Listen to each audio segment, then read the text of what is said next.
Damos la bienvenida al ingeniero Gonzalo Casaravilla, presidente de UTE. Bienvenido, un gusto recibirlo. Un saludo para ti y para la audiencia.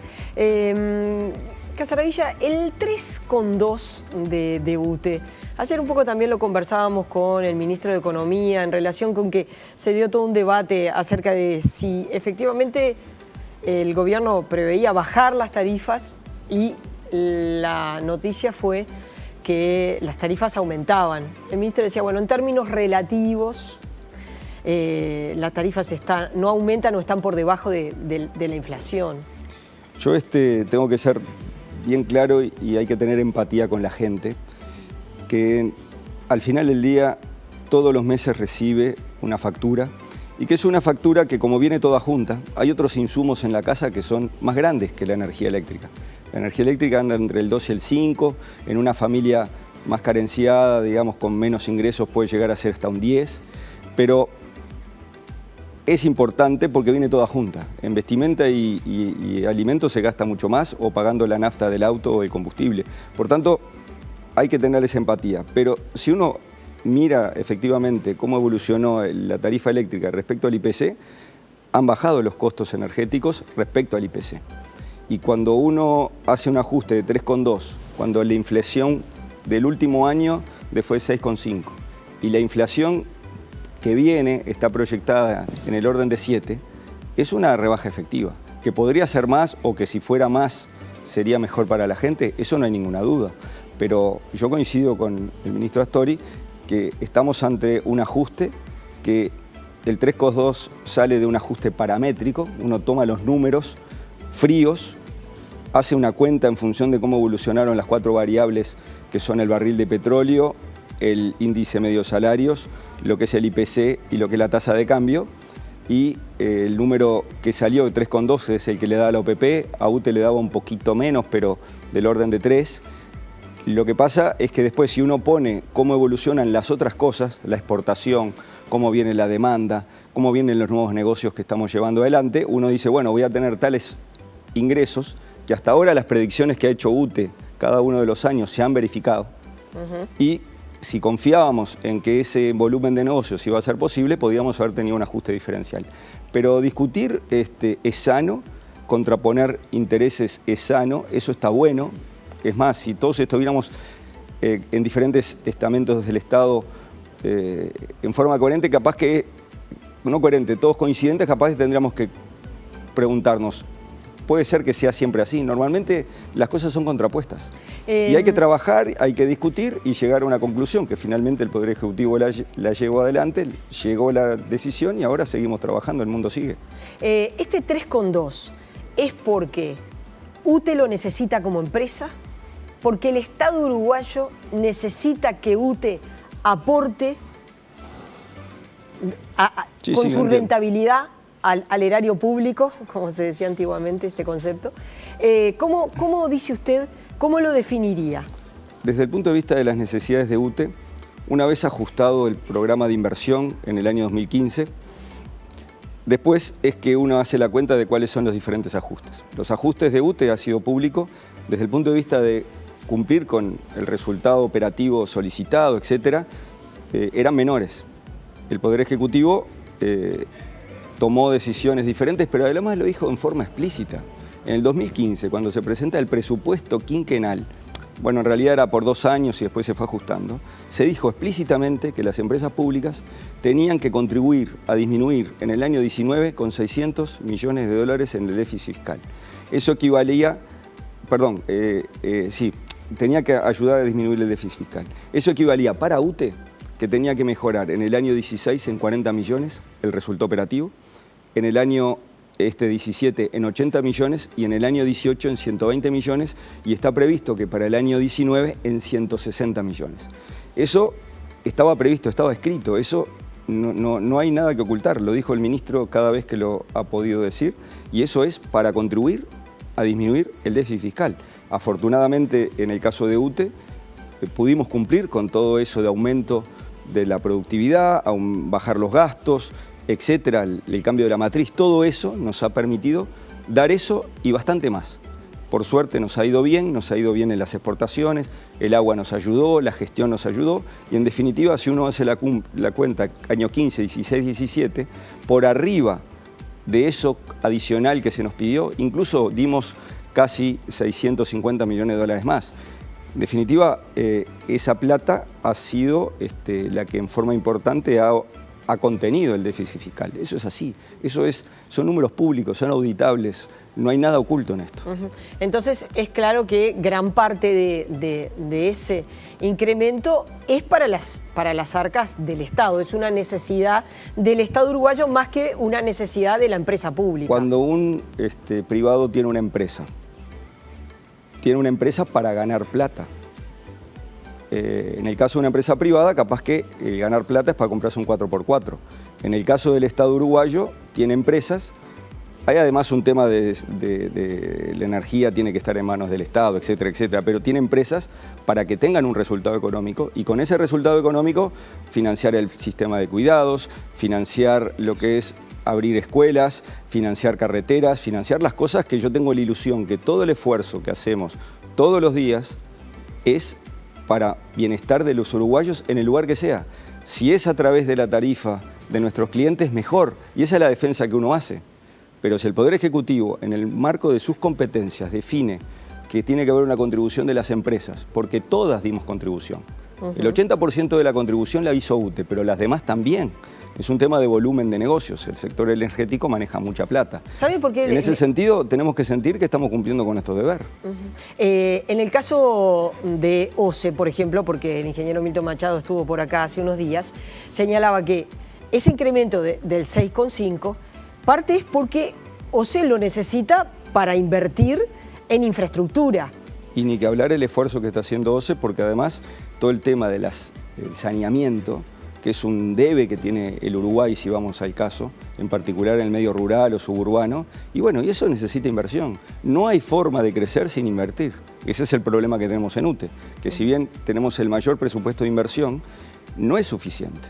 Y hemos tenido que sacar inversiones fuera del espacio fiscal.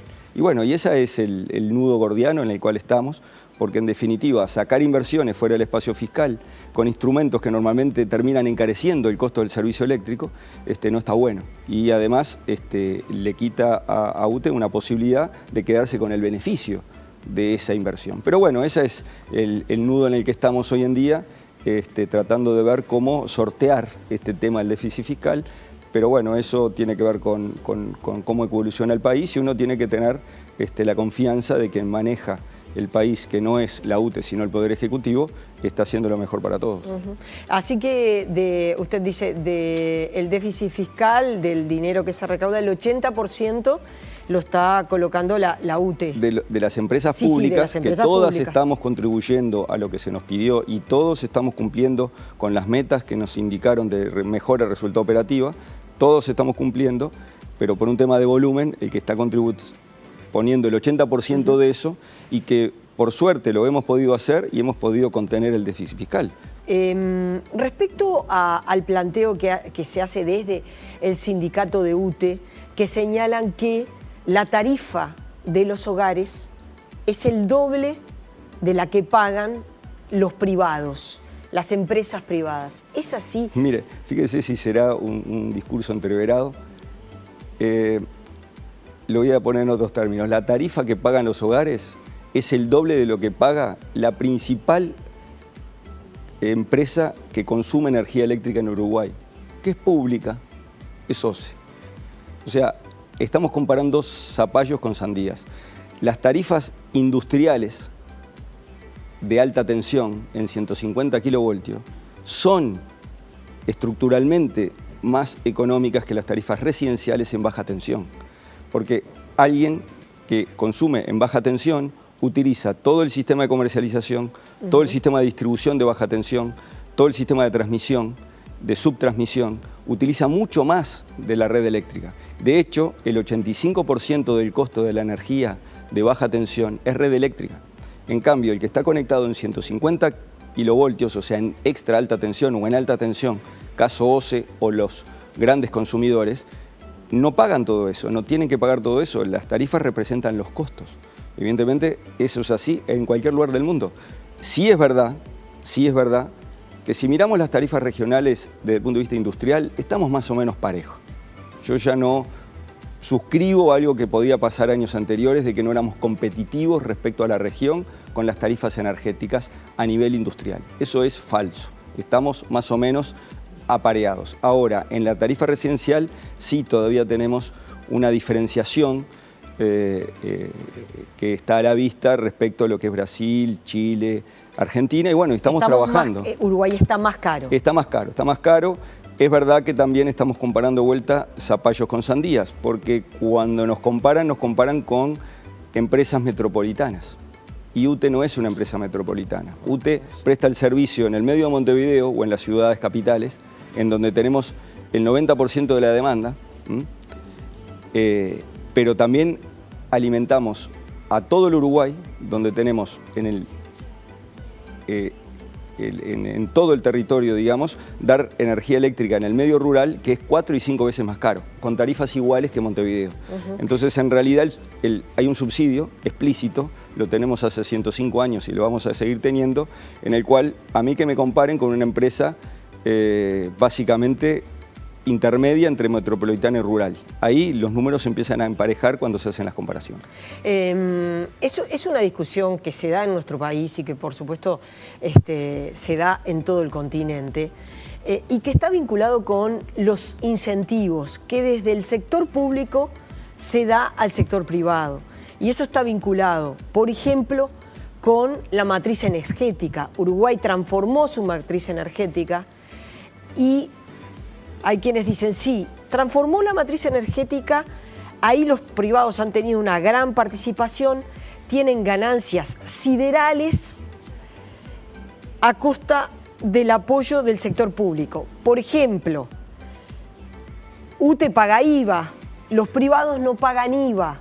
Bueno, eso es interesante. Cuando nosotros hacemos inversiones no tenemos la ley de promoción de inversiones. O sea, tenemos que pagar cada uno de los tornillos que tenemos que invertir. Pero bueno, esas son las reglas de juego en el mundo. Evidentemente sería jugar a la mosqueta, de alguna forma exonerar a UTE de determinados impuestos cuando hace inversiones. Y bueno, el Poder Ejecutivo después tiene que hacer y cerrar la cuenta, lo que va a hacer es aumentar la versión de resultados, es la misma cuenta. Y el tema de la exoneración de inversiones tiene que ver cómo captamos inversiones que vengan al país. Entonces, evidentemente uno diferencia entre los que son inversores locales y lo que son inversores que vienen de afuera. O sea, esto que le pasa a UTE le pasa a todo inversionista en Uruguay que dice, ¿y por qué a mí no? ¿Por qué a mí no me dejan instalarme en una zona franca? Bueno, pero esas son las reglas de juego de cómo las inversiones son captadas por los diferentes países. Me estoy metiendo en algo de lo cual simplemente leo la prensa y un poco de sentido común. Pero bueno, lo que hacía una referencia de que los inversores tienen ganancias siderales. Por lo menos en el sector eléctrico hemos estado muy atentos a cuánto es la inversión que ganan o no ganan los inversores que nos ayudaron a cambiar la matriz eléctrica, porque somos parte de esas inversiones. Si bien tuvimos que sacar parte importante de nuestras inversiones de generación eólica fuera de UTE porque no teníamos espacio fiscal.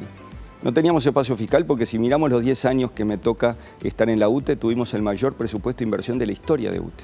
En esos 10 años vamos a tener 3.000 millones de dólares, sumados los 2 quinquenios, de inversiones estatales dentro del espacio fiscal por UTE. Y la inversión que hicieron los privados en generación, ya sea en eólica, solar o biomasa, es del orden de los 3.000 millones de dólares. Claro, me hubiese encantado que me hubiesen dado 3.000 millones más de espacio fiscal, haber hecho nosotros todas las inversiones y tener el beneficio de esas inversiones. Pero no lo pudimos hacer. Lo sacamos fuera del espacio fiscal, pero sabemos muy bien cuál es la ganancia que tiene. Porque no nos quisimos quedar afuera, entonces inventamos Pampa, fuimos al mercado de valores, inventamos Valentines, con una sociedad fuimos al mercado de valores, o sea, desarrollamos un montón de proyectos de energía eólica. De hecho, UTE desarrolló el 34% de la eólica existente en Uruguay. Si bien no somos propietarios de toda, porque en una parte somos, por ejemplo, como el mercado de valores y somos el 20%, el otro 80% está en el ahorro popular, bueno, somos muy conocedores de cuál es el beneficio. El beneficio es un beneficio del orden del 10%. Ese beneficio, lamentablemente, de esa inversión de 3.000 millones de dólares no lo estamos teniendo para hacer escuelas. Pero bueno, son las reglas de juego. Evidentemente nos hubiese gustado tener el espacio, no lo tuvimos, pero no son ganancias siderales. Son ganancias moderadas, son ganancias que están asociadas a un negocio que es muy seguro. Y antes que me lo pregunte, ¿por qué es que pagamos en dólares un contrato a 20 años? Porque si no, nadie hubiese venido a poner un molino que lo tiene que pagar en dólares, entonces después tiene que estar calzado en dólares. Y si UTE hubiese hecho la inversión, hubiese tenido que salir a pedir 3.000 millones de dólares y lo íbamos a tener que devolver en dólares, no lo íbamos a devolver. Entonces, en vez de darle los dólares al que me prestó la plata y yo construí los molinos, lo que le voy a tener que darle los dólares al que le pago la energía. Así que acá no hay trampa, digamos, no hay forma de jugar a la masqueta nuevamente con este tema, ¿no? La última y breve, un desafío que se plantee para 2018. ¡Pah! Desafío. El otro día me preguntaban cuál sería un deseo, un desafío. Y si uno mira de las cosas que tenemos entre manos, tenemos dos cosas.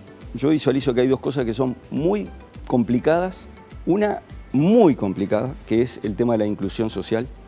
Estamos enfrentados a un flagelo, si se quiere, en el sentido de que tenemos 66.000 familias, 66, 80, depende del censo que se haga, que están en una condición. El otro día fui a inaugurar una barriada allá en Maldonado y hay que ver las condiciones de vida que tienen niños que nacieron ahí, que no son culpables de haber nacido ahí y no merecen llegar a su casa y correr riesgo de electrocución.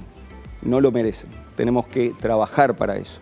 En ese sentido, el plan de inclusión que necesitamos ayuda. Entonces el deseo es que realmente logremos, así como logramos en electrificación rural, que nos pongamos en clave de trabajo colaborativo entre todos los estamentos, que lo estamos haciendo, pero hay que darle una vueltita más de tuerca como lo hicimos en la electrificación rural y poder avanzar definitivamente en ese tema. Este año hicimos 4.000, casi 600 regularizaciones, el año que viene queremos hacer 6.000 y el siguiente estamos preparándonos para hacer 7.000. Evidentemente esto va a llevar unos años. Requiere inversiones importantes. Acabamos de pedir un refuerzo de espacio de inversión de 12 millones de dólares para poder ir un poquito más rápido en este tema. Y mi deseo es que realmente logremos que esto se vaya consolidando y al mismo tiempo, fíjense que logramos que la gente que se regulariza, que nos pide regularizarse, no es que quieran estar en una situación irregular, quieren estar en una situación irregular, nos piden y después permanecen en la regularidad. Y eso está muy bueno hasta desde el punto de vista comercial y está muy bueno desde el punto de vista social. Lo que cambia una barriada que se regulariza es como que pasan a ser, a ver, ahora estamos en el siglo XXI, ahora estamos en esta sociedad, somos realmente parte. Nos quieren. Bueno, y eso hay que trabajarlo, es un tema de obligaciones y derechos, es un tema de construir ciudadanía. Yo para ahí, en este momento, más allá de las otras cosas, bueno, la matriz ya la cambiamos, hay que trabajar mucho en la gestión, en la eficiencia, la productividad. La defensa hoy de las empresas públicas es trabajar en la productividad. No nos creamos que somos espectaculares ni nada de eso. Tenemos que trabajar mucho más. Los directores que estamos en el medio y que vemos que hay oportunidades y ahí es que no vamos a generar muchos amigos, pero tenemos que presionar porque ahí es donde está la oportunidad. Pero bueno, me quedo igual con el tema de inclusión, es el tema que más me ilusiona y en el que tenemos más dificultades porque es un tema complejo.